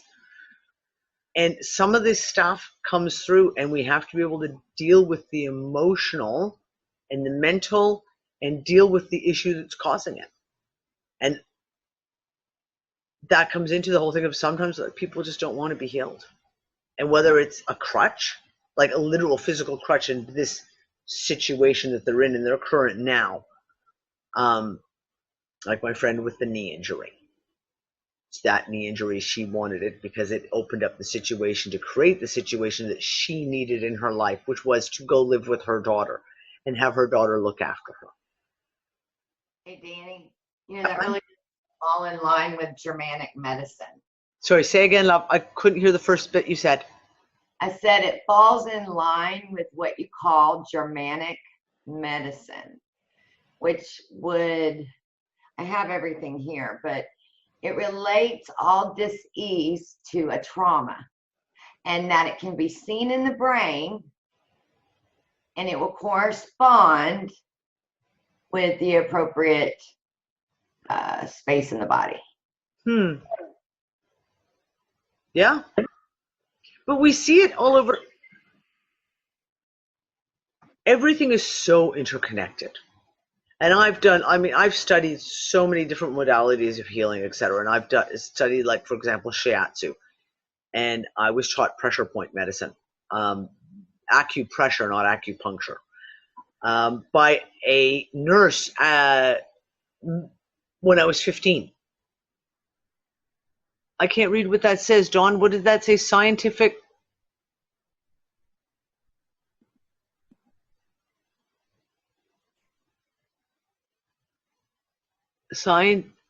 chart of Germanic New Medicine. It would help if they used a font that was not, like, you know, really difficult to read. Yeah, all these, you just pulled out all the charts. Well, they just give you so much detail. It's incredible, but they map everything. Yep. But this is the whole thing. We've seen it happen where your body parts. And I've done it with teaching people, like, different parts of their hand to work on for things like headache pains and different things or parts of the hand that coincide to other organs in your body. Same thing with your feet. Your feet are so highly connected. Your face, the ear. There are all of these interconnected energy lines throughout the body that directly correlate. It was really, really funny. And Helena, you're going to laugh about this one. In the early spring, maybe early summer this year, I hit my hand on something. I can't remember now what the first injury was, but I hit my hand on something and I dislocated one of the small bones right in here. And it was just a fucker. Oh my God. It was one of those things. And I was like pulling my finger. I couldn't move my finger, and I had to go like cracking the bones out, and I got it put back into place. And then the very next day there's a mosquito, and you go like this without thinking. Oh, and I did it again. I was like, oh my God. And I kept doing all this bits on it. And I was doing all the different work that I do, and it just kept falling out of place. It just kept falling out of place. It was ridiculous. And Anne was in hysterics laughing at one point because I just kept saying, like, okay, this stupid thing will not stay in place. I was like, okay, fine. After about 2 weeks, go look up the charts, my charts that I have, you know, hidden away. Pull up the charts. At the exact same time I did this is when I broke my foot this summer. And I broke my foot on my right foot in exactly the exact same spot as this spot on my hand. The exact same corresponding spot. And I look it up, and the problem correlates to the left shoulder. And at that point in time, my shoulder was frozen. My shoulder was completely, my rotator cuff was blown. I had lost 90% of the use of my left arm. And I'm saying, Dan, like, you just can't make this. And that was in teeth on the right, and bottom teeth on the right-hand side. And I had upper teeth. That was it. Upper teeth on the left-hand side. And I had an abscess that was kept coming up and coming up. I said, Dan, well, there you go. There's obviously something going on. And then I go and hurt my hand and break my foot on the exact same corresponding spots of the two spots of the body there. I'm like, now, if that's not your body telling you, fix this shit, fix it. You've got some serious issues, and we're going to just keep hurting you until you finally fix your shit. Right? We've been brainwashed to disease comes from out there and it attacks us, and we have to run away and fight it or run away from it. And use like hand sanitizer because God forbid you don't want to get sick. You know, it's actually a soul tool, totally. You know, what your conscious mind is not dealing with on your evolutionary path or the reason you're here or whatever it is, your body will keep poking at you. Yeah. Until you can't, it will keep at it. And if you refuse to listen, you will have that cancer, you will die. Sorry for being blunt, but... Yeah. And people run away, oh no, I don't want to be sick, I want to be healthy. And yet we make ourselves sick all the fucking time. And Tracy, You know, exactly. Tracy just said, no one wants to admit that it's an inside job. Yeah, you know, but the good thing about admitting that it's an inside job is that gives you the power to fucking do something about it, to transmute it. And it's a soul growth.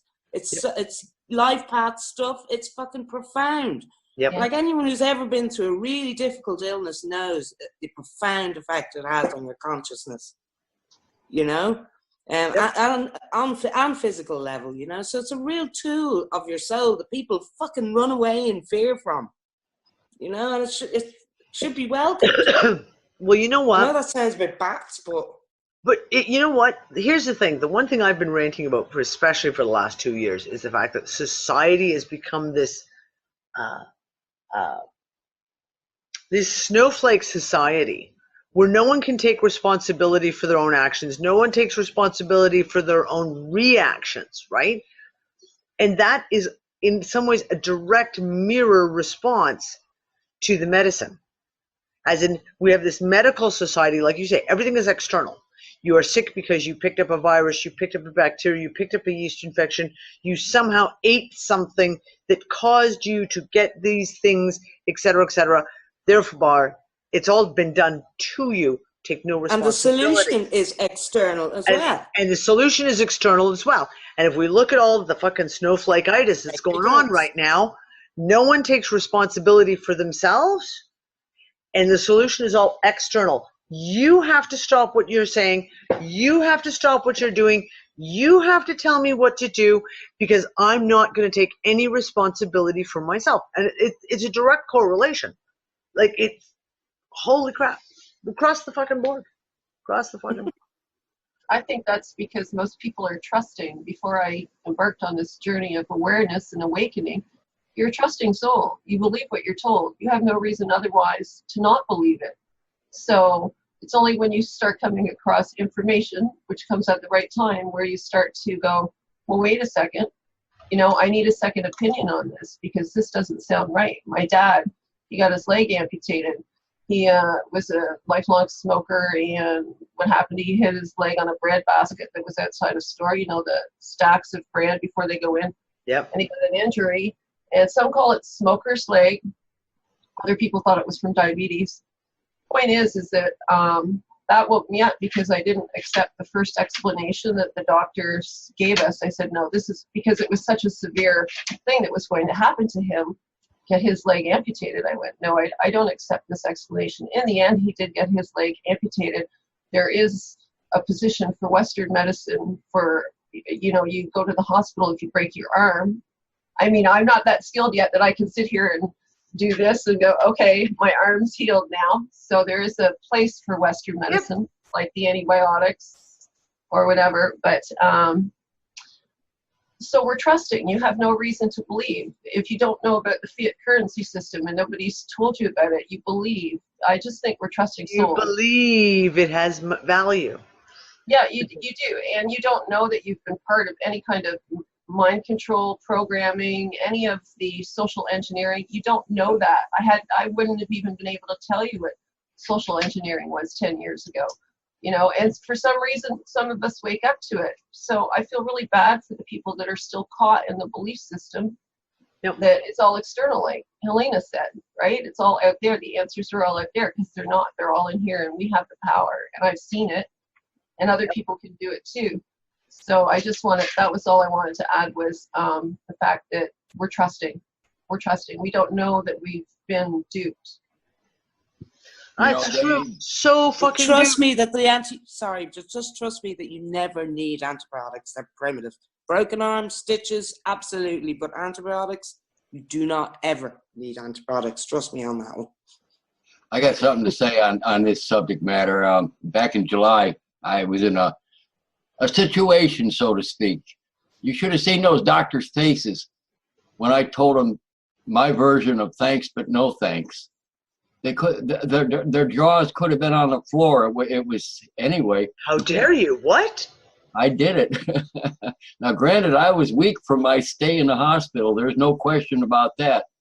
But damn it, I'm still. Alone will do that to you. Yeah, I'm still sitting here.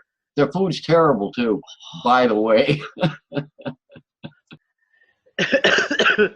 Yeah, well, listen, and I agree with what Helena says. And for many years, the one hangers-on of medication I used to always still say, well, you know, there's a time and a place was antibiotics. And for years, I mean, because I've been doing alternative healing and really ditching all the medical shit for like 25 years. And it was always like, well, but occasionally you could have a really, really serious fucking infection and you have to take antibiotics. Until I became allergic to all antibiotics. And then guess what you have to do at that point in time? When you become allergic to every antibiotic on the fucking planet, you have to be able to heal it yourself. You have to find another method. I haven't taken an antibiotic in fucking decades now. Sorry, that's a lie.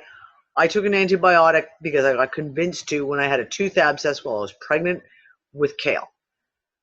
Because the abscess was so bad and everyone was literally peer pressure of like, don't do it yourself. Just go in and take the antibiotics. Well, guess what? 3 bouts of antibiotics, still had an abscess tooth. I finally threw them all in the garbage because I'd eaten the entire gut of my lining of my guts had been completely decimated from the antibiotics. And I threw it all away, started treating it myself and it had it done in 2 days. Done. And damage was, my son was born with teeth that were completely rotted on the bottom. Because when I went looking, because it was like, oh my God, his teeth grew in rotten. His teeth grew in brown. And I went and looked it up. And yes, this antibiotic they gave me while I was pregnant, one of the number one side effects if you're pregnant is it rots the baby's teeth before they're even born. Holy fucking shit. Yeah, I mean, my whole joke is the whole thing, yes. It's like because we're here living in Malta, we have to have health insurance.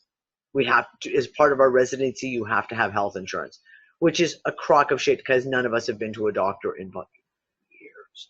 And I always joke and say, but you know what, I have it, besides having to have it, is if you break a leg, you're going to have to go and get an x-ray done. Unfortunately, right? If you break an arm, something like that, every so often there are those serious moments where you're like, okay, this is not one that mommy can fix. I'm going to have to go in. When I broke my foot, though, I wouldn't go to the hospital. And Nick was like, you've got health insurance. Just go get an x-ray. And I'm like, I'm not going because I know it's broken. I know there's jack shit they can do. And the only thing they're going to do is put me in a fucking like one of those stupid walking boot strap-on things. And they're like 150 euros, and I refuse to fucking pay that. I'll strap my foot myself. And I did. Why bother going? To have the doctors tell you what you already fucking know. The foot is broken. There's nothing we can do. Hey, Danny. I was going to say, bro. Oh, go ahead, Dawn. I'm sorry. I said I told the insurance companies to blow me this year. I saved like, how much, Maury? How much was I spending? Like freaking $600 and something a month. I was like, and I did that for 2 years. Yeah, of course I wrote it off under my business, but still, I was like, y'all can fucking blow me. And then these insurance companies, like, okay, I got hit by the 18-wheeler, right? And I paid for coverage. Part of that coverage is I have PIP, which is personal injury protection. Yep. So I got hit by an 18-wheeler in a vehicle that didn't have it. So it defaults back to mine. I carry full coverage. I paid for that shit. So why is it that I have to go to a fucking deal with a judge to mediate between my own company to get the money for shit I paid for? So instead of $30,000, I get $22,500. Then I got to split it with the fucking attorney. I mean, this is a joke. So I told Nationwide, you can get fucked. I'm done. So I put everything out for bid in the last 3 days, and I'm done with these people. I'm so over it. Yep. You know? Oh. Yep. Yeah. I know. Listen, you don't have to tell me, chick. I totally fucking get you. It's like,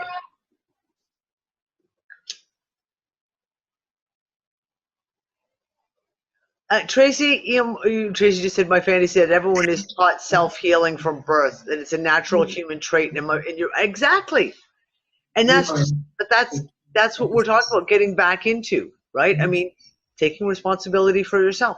Take responsibility. And I say to my kids, my older kids, you're paying in the insurance in case you're sick. It's almost like you're initiating it. Yep, you're betting against yourself.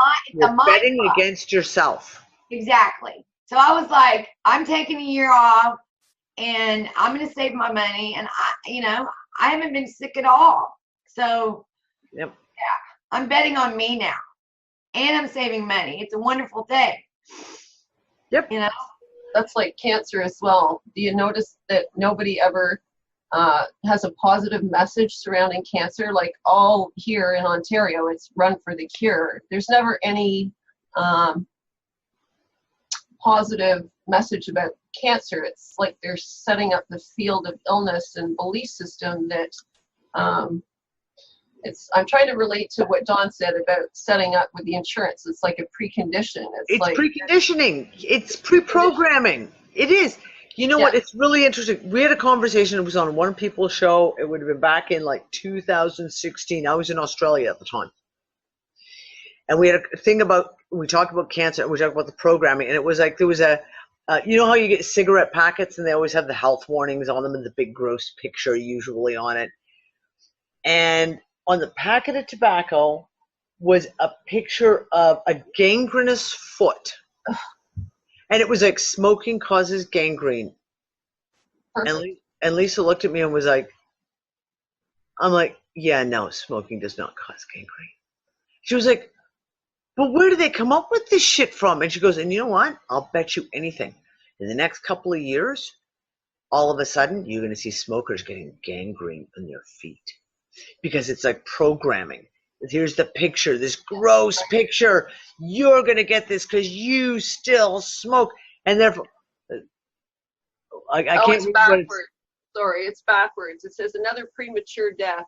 Smoking is the leading preventable cause of premature death in Canada. About 100 people die from tobacco use each day. Well, in my world, I can smoke. Yep, same with me. But we said this preconditioning programming, and we talked about the fact of you go to a doctor and the doctor says you have cancer, and they're like, you have cancer. You're going to die. Now, I need you to come to terms with that. You're going to die. Or you're going to lose your leg, or you're going to lose your breast, or you're going to... You have to come to terms with this, i.e., we're telling you this is what's going to happen, and we're going to program you and make you keep repeating that programming. Yep. And if you don't get it, we'll send you the psychological counselors to make sure you get the programming. You are going to die. Now repeat after me. It's fucking programming. And I wonder how many people actually die on schedule. You know, when they give you the time frame. You know, you've got 6 months. How many people die right exactly to the date of that time frame? Yep, I mean, some people really overcome it. We had a young friend that had a tumor the size of a grapefruit in his chest, and he started reading Deepak Chopra books. And so that was his belief system. He totally believed it, and he started clean eating and all sorts of really cool stuff. You guys keep talking for a second. I got to run away for a quick moment. I'll be right back. You talk. Yeah. So, what I was going to say, too, is I get kicked out of doctor's offices, Nancy, because, you know, especially these cancer doctors, because, you know, they'll tell a patient, you know, you don't have any hope. You know, you've got 4 months. And I mean, that's disgusting. I've run through this with my own mother. So, you know, and I'll be like, hold up. Just hold the fuck up. I'll be like trying to get rid of all that energy out of the room, you know, and I'll be like, well, hold up. Who the fuck are you to say something like that? What are you, a goddamn psychic or something? I said, if people believe you when they walk out this door, they're done. And I said, and if you think that you karmically get off somehow, like you're not part in that, I said, think again, buddy. Well, they're throwing me out. Yeah. I can't imagine anyone throwing you out. Yeah. Yeah, but it's Me either, Danny. It's amazing. I can't. It's shocking me. That means like these people have got to be held accountable. The same motherfuckers that would never put chemo in their bodies. When they knew 2 years in the shit didn't work. Or would never give their children a vaccine. Oh yeah. Yeah. But every doctor comes to that moment where it hits them. The shit doesn't work. So then you got to figure out, I just put in all these hours into the schooling and all this money. I mean, it becomes a real moment where you make a choice. Yep. And then when they make the choice for the money, the light leaves their eyes. They have no more light. When they tell these people these things, they have no light. But I also think that that's part of the reason also of why it has become so expensive to get a medical degree, because then they hold you. You can go into it because you know what? I think the vast majority of people who get into medicine, whether it's nursing, whether it's a doctor, whether it's a veterinarian, doesn't matter. The vast majority of them get in because they actually want to help people. They actually want to, their grandma died, their uncle died, their sister had a broken leg, and they genuinely get into it to want to help. And then you suck them down and you give them, so by the time they get out of medical school, unless their parents are independently wealthy, they're now in debt, $300,000. And now you've got a hold on them because now you can sell them on the fact of, well, you want to do this private practice and sell this chemo because we're going to pay you a couple of $100, a couple of $1,000. It's part of the programming. It's part of the control mechanism. You've got to get them indoctrinated, keep them exhausted. I know a shit ton of people who went through medical school. And it is, I don't know about everywhere else in the world, but all my friends who went through medical school in Toronto were fucked by the time they got through. Fucked. It didn't matter whether they were going to get their RN to become a registered nurse or to become a doctor. By the time they came out, they were emotionally fucked. They were mentally fucked. They were physically exhausted. And then they're set free. It's like, okay, now you're a doctor. Poof, here you go. And you've got seriously damaged goods. They're now taking over the health, and that they're perfectly primed for all the conditioning and the programming by, the pharmaceutical companies and reps. They've already started it in medical school. Then they're inundated all through their hospital training and going through all of that part. And then they come out the other side, and there you go. And then they make deals with other doctors for referrals. So they all make money, see? Yeah. So it's Can I tell you something like that happened? You take your life in your hands now when you go to the doctor because you don't know if that motherfucker's lying to you. You know, before they even get in there to talk to you, they're asking you if you'll take a fucking shot. Oh, did you get your flu shot? Can I tell you something that happened to a patient recently? This woman rang me to ask me to talk to her son. This woman's a natural animal healer, vegan, homeopathic, anti-vaccine all her life. And her son was going to university, so of the age where he can make his own mind up. And there's a big, meningitis in university brainwash going on at the moment. Yep. So he was gonna get the vaccine, and his mom asked me to try and convince him otherwise, and I failed. So she brought him off to the GP, and the nurse said, no, we can't possibly give you that vaccine. You had it 2 years ago. And she said, no. She said, yeah, you did. You had it on this day, and then he had this vaccine on that date, and he had that vaccine then.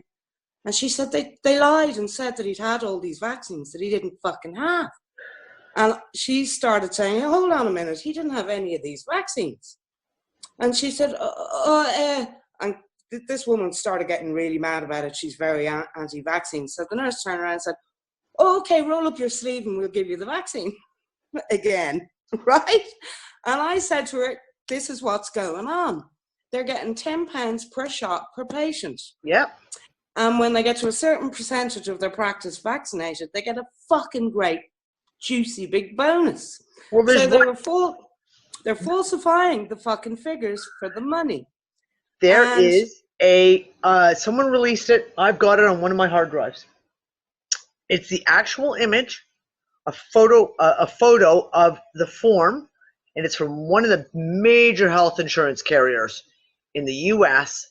And it was like, for the doctors, you get paid, and it outlines exactly how much they get paid for every vaccine, and for every child under 5 that's fully vaccinated in their practice, they would get $400 extra, and if they could achieve 75% fully vaccinated under the age of 5, then they get another extra bonus of like $1,000, and then it was like, it's on their letterhead. It is fully out there.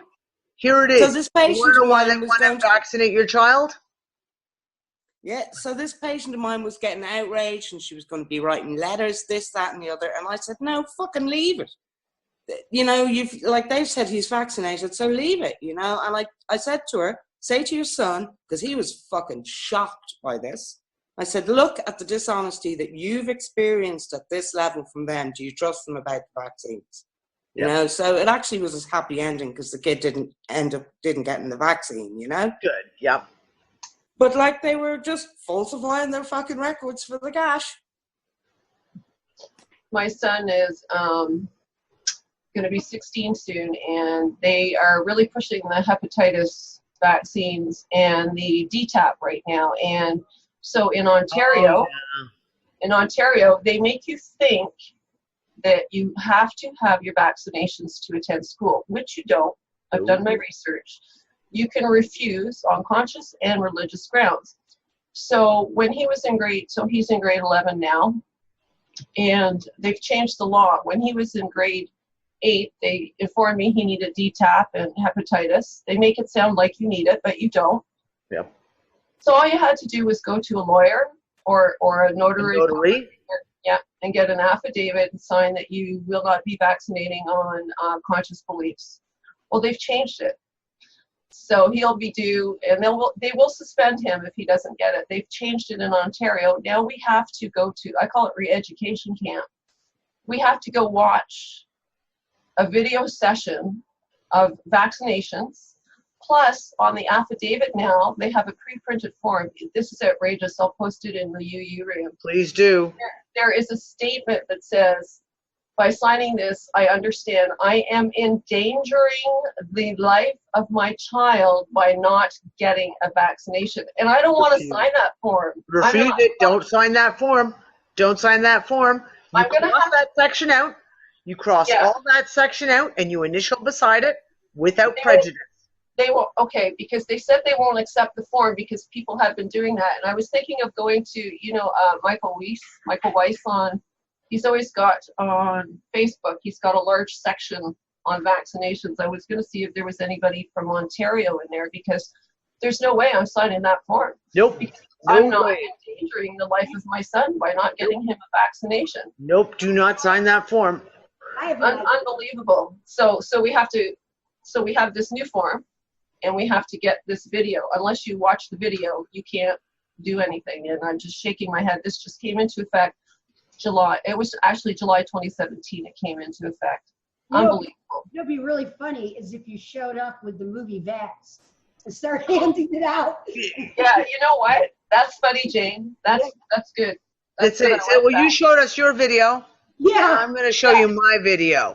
Yeah. And then let's have a question and answer session afterwards. Yeah. And my son and I are just getting over a cold, and my doctor's always pushing the flu vaccine. And this year, when I went to talk to him off the side, I don't want to get the man fired. I said, "Oh, you didn't say anything about the flu vaccine." He just shook his head. They don't work. That's all he said. He says, "I'm not giving them this year. They don't work." And I'm going, "Wow." Wow. Yep. Another doctor is figuring it out. Yeah. But then at the same time, can you get that doctor to sign the form saying, as his GP, I disagree. She is not endangering her child's life, and I'm signing it as the G. I don't know. He may not be able to, because of insurance issues. He may not be able to. But Yeah. you never know. You never know. Yeah, no, that's a good idea. I'm going to do that. So right now, I'm probably going to take the school suspension because I'm not signing the form. I'll do what you say. But I had heard that people were getting their forms refused because they did exactly what you said. They crossed it, said without prejudice. Yep. But I'll do that. And if they refuse the form, then I'm going to take the suspension because I'm not getting vaccinated and I'm not endangering. I'm not signing that form as it is. This is one of the Listen, reasons. the short period of time that my kids attended school, my girls, my boys have never been to school, but the short period of time my girls were in school, they got suspended 3 years in a row. Well, my eldest daughter got suspended 3 years in a row because the school kept losing her form, and I'd have to go back, get another form, take it to a notary again, get it signed again and stamped, and then go back to the school. And she got suspended 3 years in a row. To the point of the third year it happened, her teacher was like, really? Literally looked at the school secretary and was like, I've already seen her form from last year, so I know she has a form. And they were like, well, I'm sorry, we don't have it on record. She's going to have to go get it again. That's why I started homeschooling. Yep. That among other things. But yeah, I mean, it's, and Nancy, there is a shit ton of online courses he can do to finish his schooling online. Shit ton. That was my next question because I've never homeschooled. I wish I had known about homeschooling. I'm retired now, so I'm here and I can do all that stuff. Hold on. Give me 1 second. You guys chat. I'm going to find out what it's called because I'm going to get the initials wrong. K-12. K-12 is one of them. That's it. Homeschool Legal Defense Association. Okay. If you go to the hslda.org, HSLD as in Danny, A.org. There is a Canadian. That's going to be the American one, but I believe it'll click you over to the official. It's an international website, and it's the Homeschool Legal Defense Association. You may want to make I don't agree with these guys on a lot of shit, but I was a paying member for several years because of the fact it gives you the opportunity then to be able to say things like, is there a way? What do I have access to in the way of legal, about the suspension, et cetera, et cetera. They're really touchy. The whole vaccine thing, they get really. But it might be something, and you may, even if you can join a chat group on it, you may find other parents in your neighborhood who are going through it who've already found a remedy for it.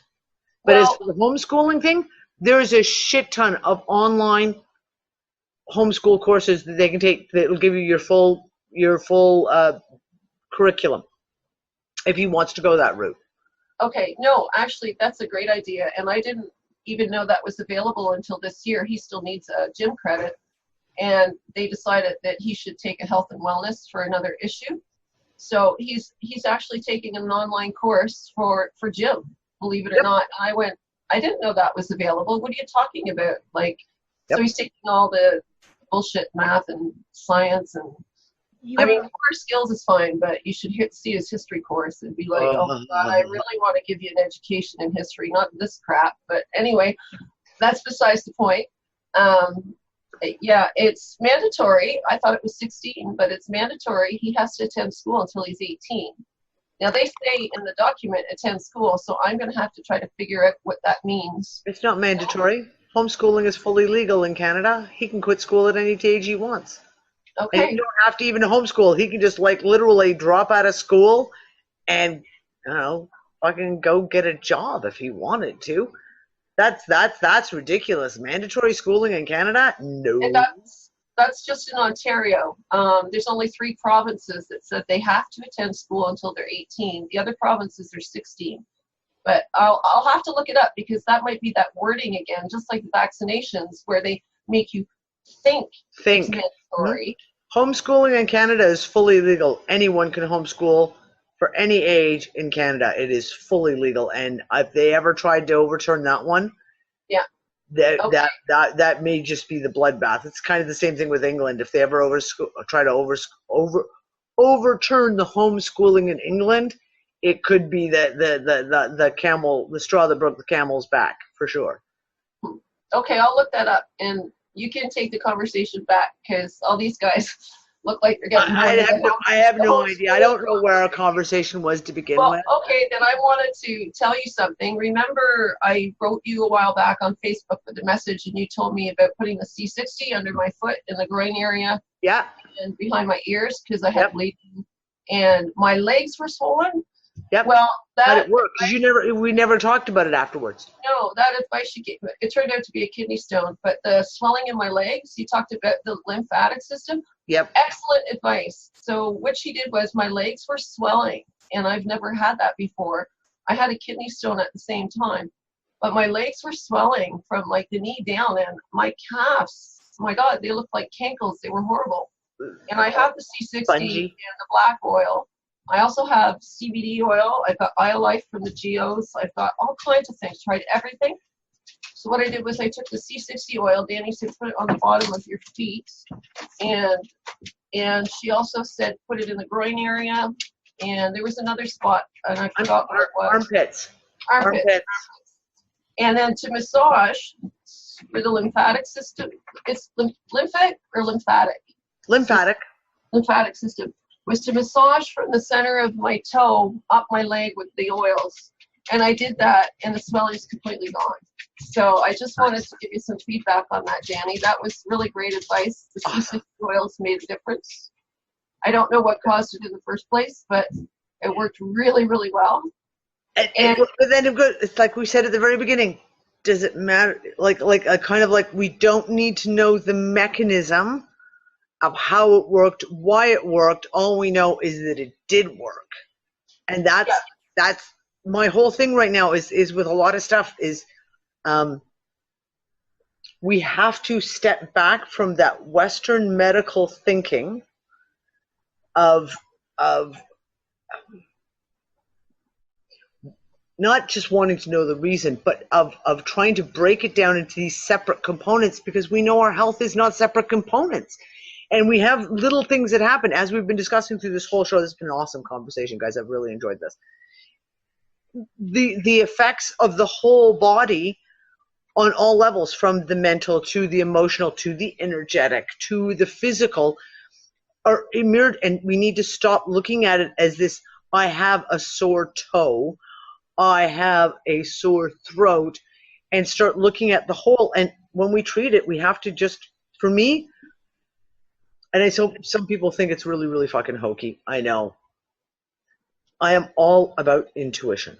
And I follow my intuition 100% of the time. And it's even when I'm mixing oils for people, I may not even understand why I've picked one specific oil. But when I'm talking to someone and they're talking about an issue, a health issue that they're having, et cetera, I will very usually see almost like a map of exactly what oils I want to put into something. And it's not because I'm going, okay, well, she's got, an allergic reaction, so I'm going to add the marjoram.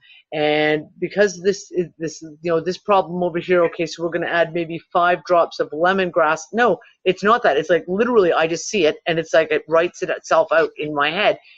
And you just know that that's what it is. And it's so vital that we listen to that intuition. Even in our diet, what we take in, there are days when you're just like, all of a sudden you have a craving for something, what you consider completely stupid.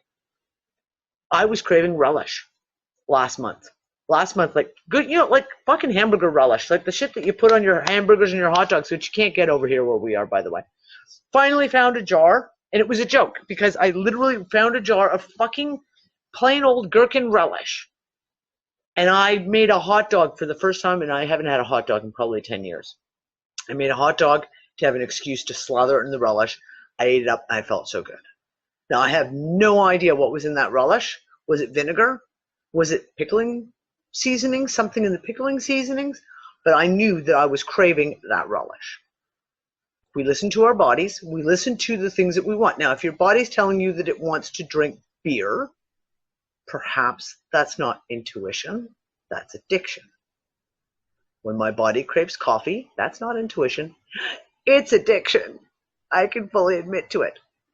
Or this Coca-Cola that I'm drinking right now. That's not intuition, That's addiction, right? But when you have these things and all of a sudden you're like, I just want celery. I just feel like having some, and I'll literally, a couple of weeks ago, I literally ate an entire stalk of celery in a matter of a day and a half. I have no idea what. I don't need to know what I needed. I don't need to know. All I know is that I obviously needed something in it, and therefore we take care of it. We need to get back to this place of listening to our intuition. When your intuition says, you know what, I really, really want fucking French fries covered in salt, then your body's obviously craving the salt. So go give it what it needs. Go get, like, it's the same thing, you're craving all of a sudden really, really salty peanuts. That's my big one for me a lot of times. I crave salt, especially during the summer, because you get dehydrated. And I know I'm craving salt when all of a sudden I'm like, I would kill for a packet of crisps right now. Literally kill for a packet of crisps. And it's like, okay, and go get a handful of salted peanuts, and I'm done. I'm perfectly fine, because it wasn't the crisps that I wanted. It was the salt I wanted, right? We have to get back to listening to ourselves. We have to get back to listening to our intuition on things like, some of the things may be ridiculous. And some people may say, like, Nancy, the stuff that I told you to do didn't necessarily make sense, but that was the intuitive response of like, no, that's what is necessary. You did it, and it followed through, and you got rid of the problem. We don't need to know the mechanism of how it worked or why it worked. We don't need to analyze it. All we need to know is like, hey, it fucking worked. And we need to get back to that.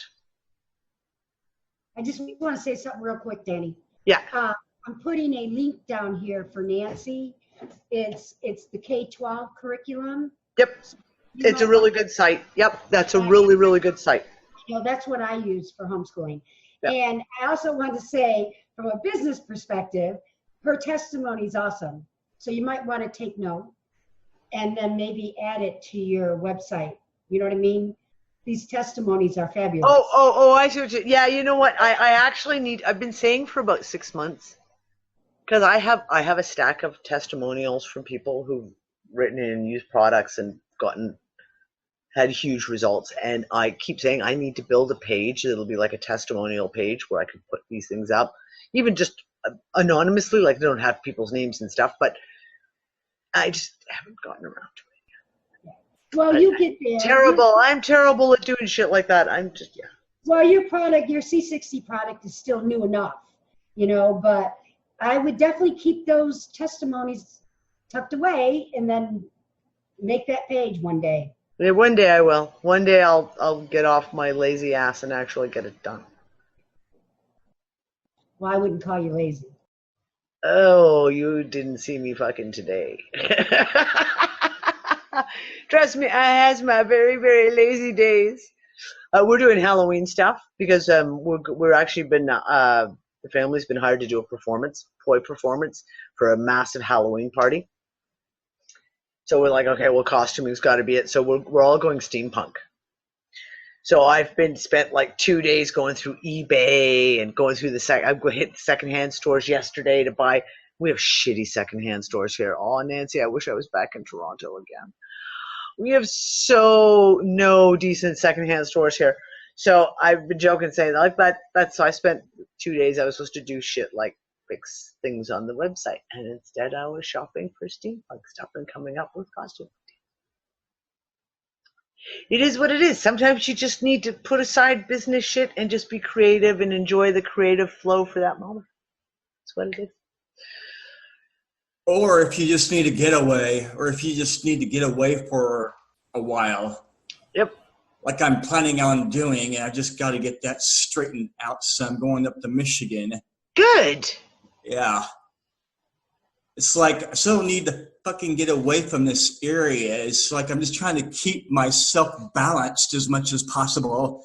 And we all know that's not fucking easy, but you still have to maintain your integrity at the same time and all the other shit that comes with it. Yeah. Yeah. Oh, listen, right now, I mean, I open every show with talking about how insane everything has gotten. And I recorded on Sunday just that little 5-6 minute little thing about just everyone's got to really work at maintaining their balance point and not allow themselves to get sucked into the drama. And it's so vital right now, and it's so vital for our own mental well-being, emotional well-being, physical well-being, but especially the mental well-being. When you find yourself just ranting and being triggered to rant, when whether it's for or against something. And it's so easy right now. Like Facebook, literally, I went scrolling through my wall because I was having a lazy day today. I went scrolling through my Facebook wall for the first time in a couple of weeks.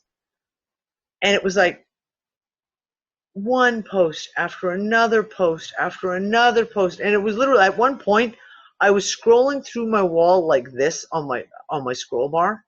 And my daughter comes up behind me and goes, "You can't actually be reading anything." I said, "No, I'm just scrolling past all the bullshit." But it was like that. It was like, okay, 4 or 5 posts, go. 4 or 5 posts, go.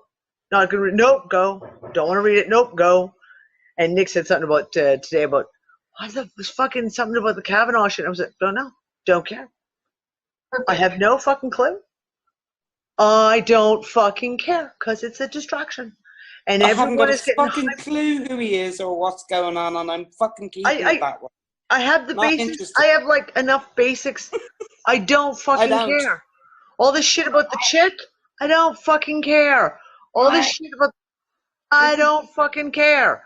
Let me just tell you, shit has a way of coming back to roost.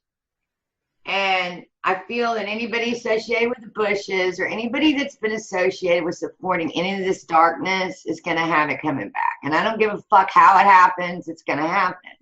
Yeah, but you know what? Here's the thing. Here's my thing on that, Dawn, because I completely agree with you. It comes back for a reason. But I completely agree with you. But you know what? Someone else out there doing something that, and it comes back to roost on them, don't fucking care. And I'm not getting caught up in that drama. And that is the point I make. However it plays out. It's all a fucking distraction. It doesn't affect your personal life. Exactly. It doesn't affect, there's nothing you can do to change it because it's all a fucking just PBS soap opera drama. You might as well be watching The Days of Our Lives. Really? Yeah. Scripts. And just. I think they're all throwing each other under the bus. That's what I think.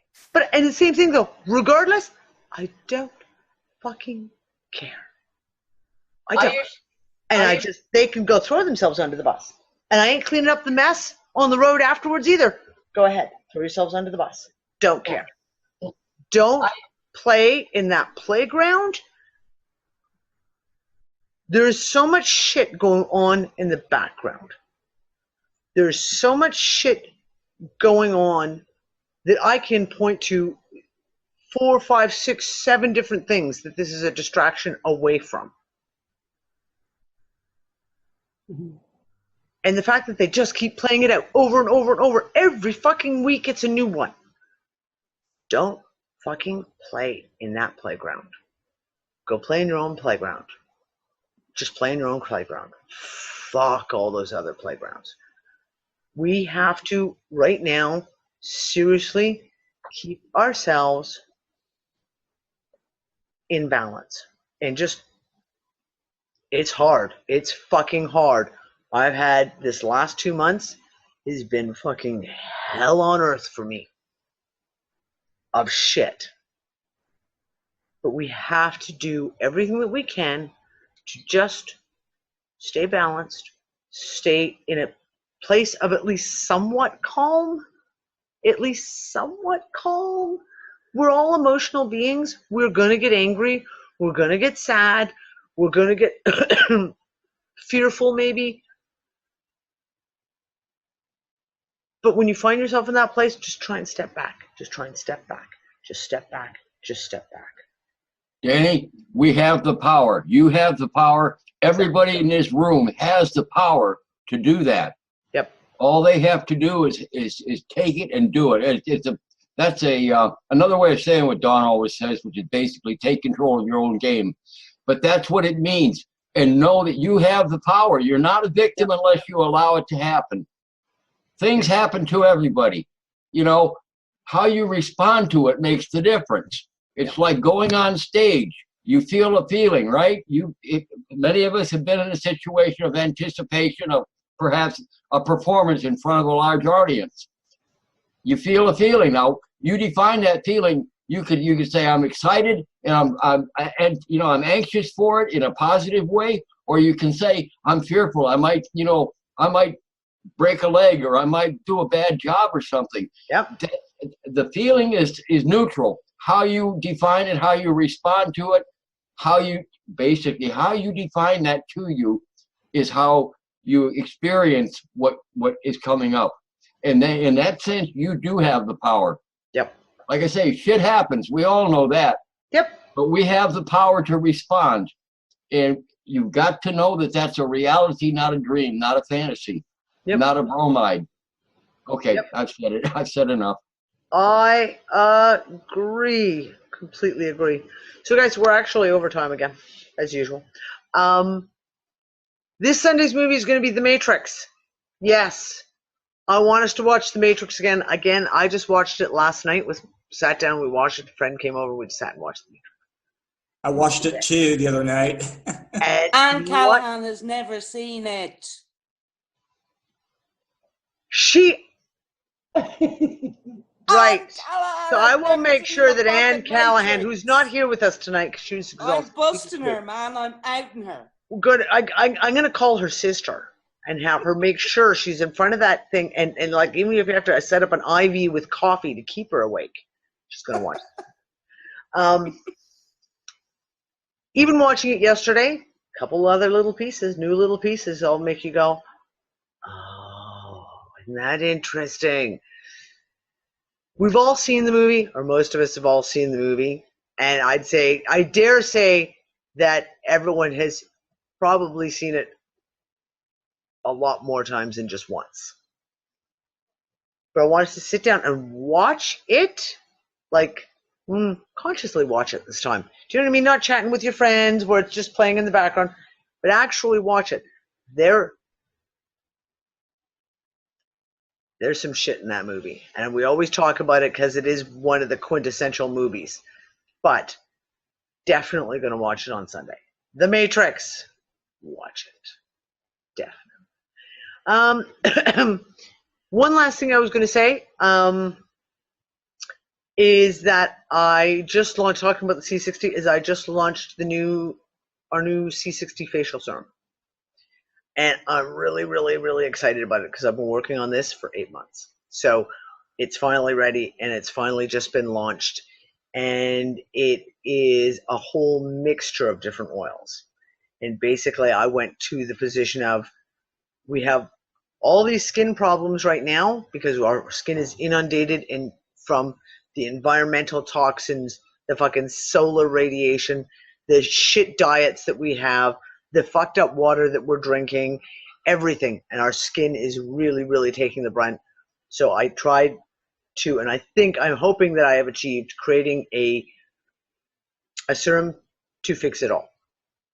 And the ingredients that I've got into it, I'm really excited about. So that's just been launched this week. So I'm quite happy and excited, and I'll put up the little blurb for it again. We have a delay in production on the rest of the C60. And if anyone is following the stuff that's going on about C60, you will know that basically the C60 production around the world is come to a screaming halt, and everyone is sold out right now. I talked to my guy who I buy my C60 from. C60, the how much is being ordered, and I'm talking about the actual nanoparticles, the actual fullerenes themselves, not the finished product, has quintupled in 2 months globally. That's how big this is exploding right now. The actual growth factor is off the charts, and they were not. My company I deal with was not ready for it, and they were like they just had to literally take another whole laboratory to like expand their production because they are so far behind in production. So we do have a delay. We're looking at about, my next is being shipped tomorrow. So hopefully I should have it by Monday, which means we'll still be maybe about 3 weeks into October before the next load stuff will be ready to go out. And I'm not the only one. Like I said, it's all over the place. People all over the place are screaming, and there's websites that are completely out of it right now. So I do have Argon C60 on hand. Oh, no, I don't. Sorry, I forgot. I just sold that out. I have the facial serum on hand. That's what I have on hand. Because that was the very last of my C60 to make the serum. So there are delays, but the company I deal with, I really, really like them as much as we've had delays because they've been very, very straightforward and honest with me. And every time there's been any kind of an issue, they're like, we back in June, they did a batch of C60 for me and they did the lab test and we're like, I'm sorry, it doesn't meet up to standards. So we're making you a new batch. And that speaks volumes because, obviously it's like a little black powder. They could have sent it to me. I wouldn't have fucking known the difference. But that's the kind of people they are. They're very, very meticulous about their own testing. So, yes. So, I will see everybody Sunday for watching The Matrix. And that's it. I will talk to you guys all later. Bye.